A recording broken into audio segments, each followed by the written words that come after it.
I think we came up with 1,200 people, Yeah. 1,200 families. Okay. Yeah. That's what I figured, and I think I remember reading something similar. But just to say that what that means for a community in a rural part of Colorado, people suddenly being put out of work by government fiat, sort of I think speaks to why, for at least some of the folks out there, this order comes as music to their ears, shall we say? Greg is not going to survive if we can't keep the plant open.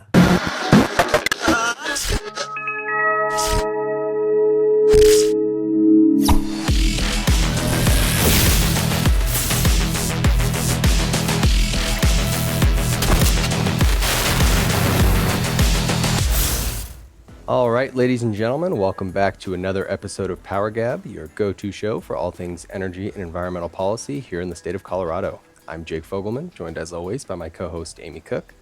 And for this week's show, as promised, and as we teased last episode, we want to talk about some news that most of you who watch this show have probably no doubt heard already, and that is the stay of execution that we're taking to calling it of Craig Unit 1, the coal plant, at the behest of the Trump administration. We're going to get into all the ins and outs of that, and I'm sure you've seen news coverage, and I'm sure you've seen the governor throw his temper tantrum about it, and there's been all sorts of reactions, but we have a very special guest here on the show to help us talk about it, someone who is a little more in the know than I would say than the governor at his governor's mansion. Well, a little more in the know, a little bit more familiar with Craig Power, a little bit more familiar with the community, what this means to the community, what the as we said, the stay of execution. Just to remind everybody, I think the executive order or the order from DOE came out on December 30th, 2025. Craig Power, this is Unit 1, was scheduled to close December 31st, 2025. It is the DOE order was to keep it open for 90 days. Mm-hmm. I suspect they had an inkling that it was going to happen. I mean, everybody talked about it. The interesting thing, though, the interesting thing about Craig Power, it is one of three coal-fired power plants in Colorado that were scheduled to close either soon or already should have closed. Comanche 2, Unit 2, was supposed to close on December 31st, 2025. Xcel Energy petitioned to keep that open, and the PUC agreed. So that is staying open for a year. Why? Because Xcel Energy needs to keep the lights on. And if do the numbers, the math for Xcel doesn't work beginning in 2026 without Comanche 2 and with Comanche 3 going down. It goes negative. It means it doesn't even have enough power to cover its reserve margin, let alone demand. Xcel has to have Comanche 2 to keep the power on in the state of Colorado. The other one that we just heard about was the EPA has rejected the state of Colorado's state implementation plan, and Ray Nixon is staying open. And that was supposed to close, I think it was 2029. Mm-hmm. Yeah, so it's going to stay open at least for a while. Colorado Springs, second largest utility in the state, needs Ray Nixon because it can't keep the lights on at any kind of affordable rate for Colorado Springs utility customers. So it needs Ray Nixon. So it got a stay of execution thanks to the EPA and the EPA rejecting the state of Colorado's state implementation plan. Craig Power, interesting, is a DOE order. So the other two were the utility wants them to stay open. This is where the Trump administration and the Department of Energy have said, we need to have Craig Power stay open for reliability purposes. Doesn't mean it's going to run 24/7, but to talk about this, and somebody who, I know it's music to his ears because I've known our guest for well over a decade, going into our second decade, and we met fighting to keep Craig Power open, and it's John Kinkaid, a former Moffat County commissioner, and I guess for purposes of this, that he knows this plant so well because he was a former control room operator for Craig Power. He knows Craig Power and he knows the community, so he knows how important Craig Power remaining open, what that means to to that area, including actually all of Moffat County. And with that, I want to welcome John Kinkaid to the show. John, thanks so much for joining us from sunny Arizona. Well, if you hear a jet go by, it's the Air Force Base. Hey, I wanted to just mention that I worked at the Craig Power Plant for 33 and a half years, so I know it a little bit. In fact, I worked from the front of the plant to the rear of the plant and had a lot of different jobs. But I ran for county commissioner in 2012 because I was looking at the tea leaves and the Wild Earth Guardian lawsuits, the administrations coming out against our power plant. And I wanted to do something about it. But I didn't actually expect to get elected. That was just icing on the cake. I was happy just to be on the ballot because I ran as an independent.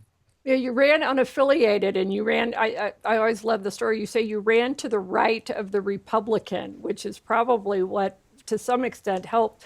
But let's talk about Craig. You were there for 33 years. I was lucky enough to have a tour of it. I've taken plenty of pictures of it. It is one of the cleanest burning coal plants you'll find anywhere. And one of the things people thought, they would look at it and they'd see the stacks and they'd see what they thought was smoke, and it turned out it was just water vapor. So tell us about Craig Power and tell us about what the plant specifically, and then let's get into what it meant, what it means. I don't want to say meant in the past, of what it means to the community of Craig and to all of Moffat County. Well, back when I was a commissioner, we did some analysis. It's not a perfect analysis, but what we came up with was if Craig loses both mines and the power plant, that's the equivalent of losing 50,000 jobs in the Denver metro area. Let that sink in. Wow. Yeah. We're losing businesses. Yeah. And it also provided the revenue for the hospital, for schools, everything. Yeah, the tax money that comes from that was a huge part of the county budget, and it does support the county hospital and the schools. Yeah, you can't do it. You couldn't have Craig. I mean, Craig without Craig Power that is a monumental economic loss. But let's get back to Craig Power itself. Tell us about the facility. When I went there, first of all, this idea that you're in a coal plant and you're covered with soot, it's none of that. I mean, it was so clean in there, you could have eaten off the floor. It is just absolutely the cleanest plant I have ever had the pleasure of touring. But tell us about Craig. Tell us about the kind of coal it burned, where it got its coal, and just the atmosphere of the plant itself. Well, you're right. Safety is a big issue, and cleanliness. Both of those are key for us. And let me just say that what goes out the stack is clean. They said that at Mount Zirkle over by Steamboat Springs, when they see pollution, they can tell by some analysis that what they're actually seeing, and it's pointing west, is not the Craig Power Plant emissions. What they're seeing is emissions from China. Wow. And that's in Steamboat. Tell us about. They're 45 minutes away. Tell us about where they got their coal. We have two mines. There's Trapper Coal Mine, which was pretty much the original mine. It's up on the hill, and they use drag lines to bring the coal, put it into trucks, and truck it down to the power plant. And then we have another mine, Kalawayo, and it's in between Meeker and Craig. And it supplies Unit 3 primarily, and it comes in by way of train. So it's local coal. That's right, yeah. Oh, yeah. Local. And the mineral revenues that come into the county it's not just the power plant, it's the mines that bring in revenue to support the services for police, fire, and everything. The 3 units were built for about $450 million each. So about $500 million for each unit. And we have 3 units. They were roughly rated at about 428 megawatts net. We also supply house power, but that's the net. So if you want just a ballpark figure, 428 times 3. And that's roughly the 1350. output of Craig Station. Yeah. Do you remember off the top of your head, just ballpark, the 3 units at full operation plus those mines that supply the coal to those units, how many people that employed, either directly or indirectly? I think we came up with 1,200 people. Yeah. 1,200 families. Okay, yeah, that's what I figured, and I think I remember reading something similar. But just to say that what that means for a community in a rural part of Colorado, where it's not like there's big, good-paying, skilled jobs growing on trees. I know there's hunting and guiding is a big deal out there as well. But Right. 1,200 people suddenly being put out of work by government fiat sort of, I think, speaks to why, for at least some of the folks out there, this order comes as music to their ears, shall we say? The families are just, it's bad. I think Craig is not going to survive if we can't keep the plant open. Things are just going to look so. We lost Walgreens, we lost Pizza Hut, we lost Village Inn. These are businesses that have just had to close. So on that, how long was Craig, what would be the end of its useful life cycle? If Craig were to go all the way to the end of its life cycle, what would be the end? Let's assume that it's we're going to allow Craig to go to the end and then maybe replace Craig with nuclear. But how long could Craig potentially stay open?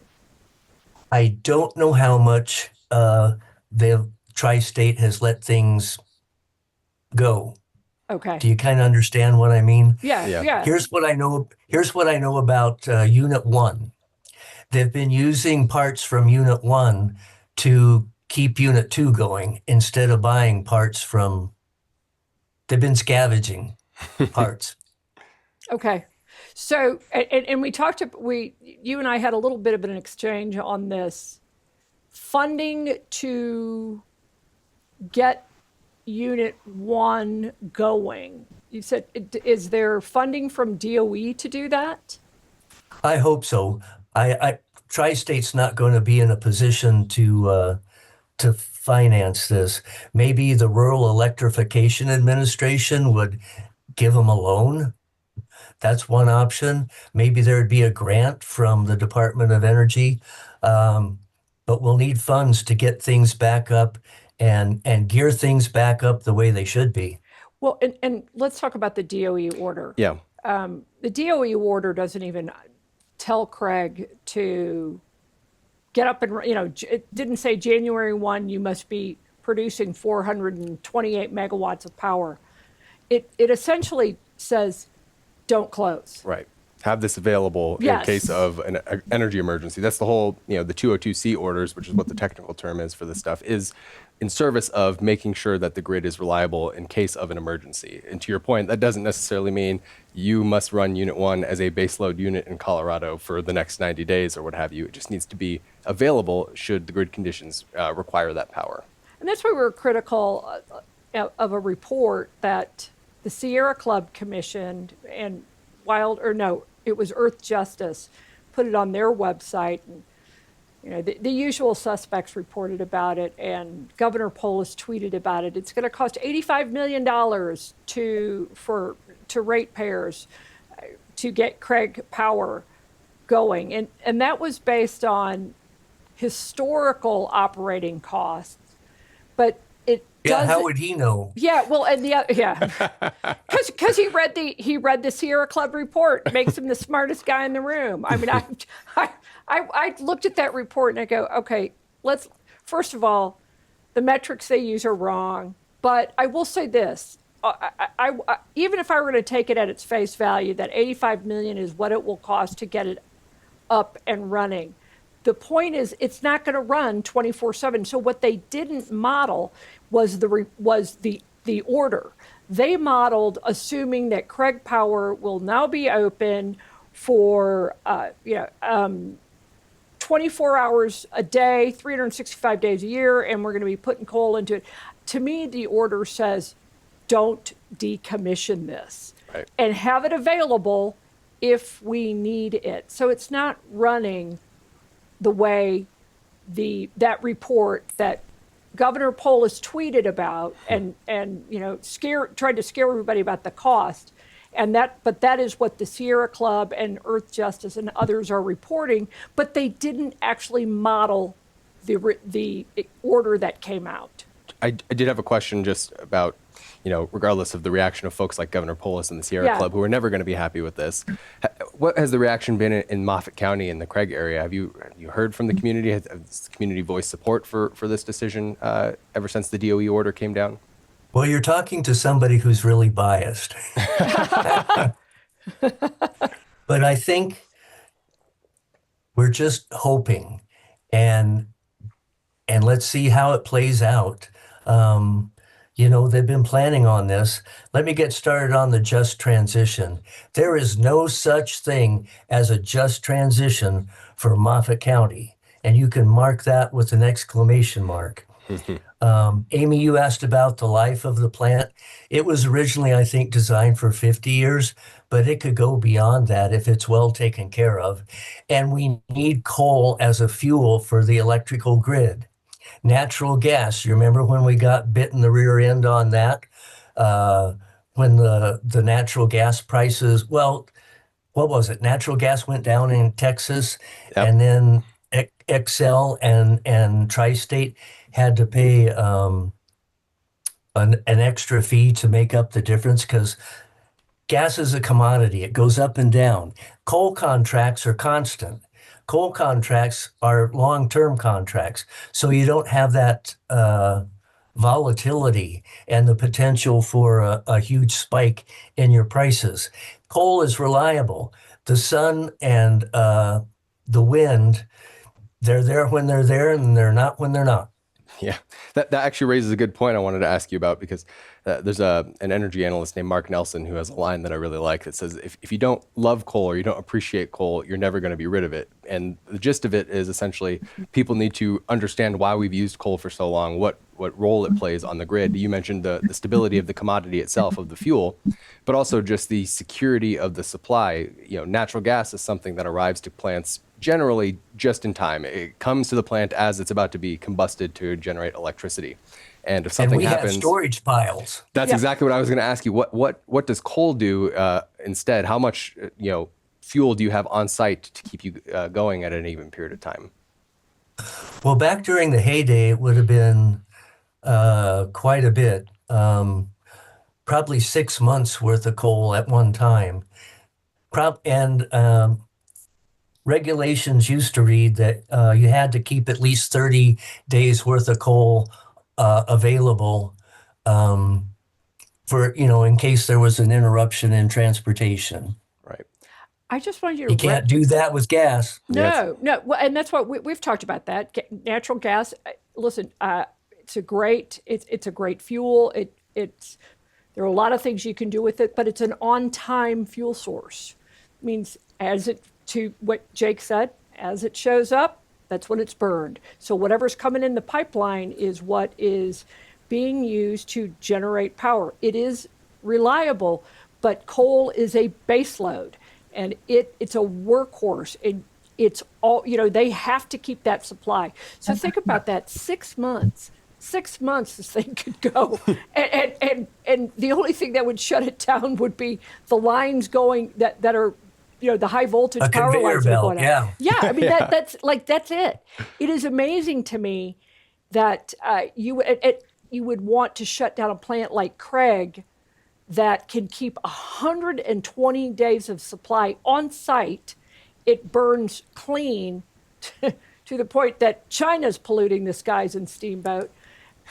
You can do all of that, plus $450 million for each unit So do the math on that one. That's actually, I think that's 1.3 billion dollars. If I did that right, I could 1.35 for well over for 1,300, roughly 1,300 megawatts of reliable baseload. Compare that to Rush Creek Wind Farm. Right.